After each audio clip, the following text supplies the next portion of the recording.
Masha Allah, sha'awa ta cikin shirin daɗin kowa ta bayyana gaskiya dangane da batun aurenta wanda za ta yi, yayin da ta faɗa cewa za ta ƙaddamar da shagalin bikin aurenta ne a garin Kano.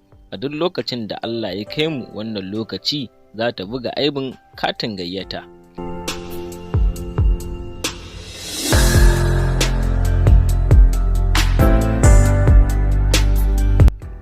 Assalamu alaikum, barkanmu da warhaka, sannunmu dai. Idan wannan shine farkon ziyartar ku wannan tashar tamu mai albarka, ba tare da ɓata lokaci ba, muna so ku danna mana subscribe, kana ku taɓa mana alama ta ƙararrawar sanarwa domin sake sanar da ku daɗaɗɗen shirye-shiryenmu da zarar mun ɗora.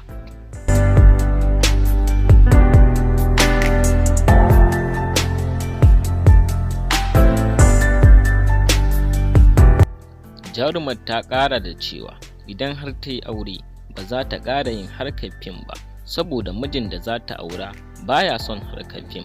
A zahiri dai mijinta mai kishi ne, amma dai ba za ta goge akawun ɗinta na Instagram ba da kuma TikTok.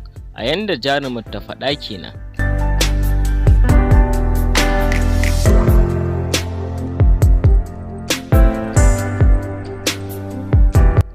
To a zahiri dai babu kamar Alinhu, saboda ya yi ƙoƙarin fahimtar da mijin da za ta aura akan ya ƙyale ta yi sana'ar ta fim, amma ya ƙi yarda, saboda shi ma mijin da za ta aura mai arziki ne, saboda yana da matuƙar kuɗi kuma ana ji da shi a arewa, duk da cewa ba kowa ne ya san shi ba.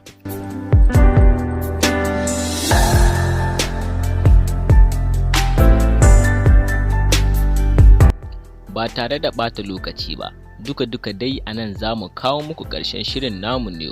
Muke cewa idan da rai da rabo, Allah ya ƙara sada mu da ku a cikin wani shirin namu na gaba.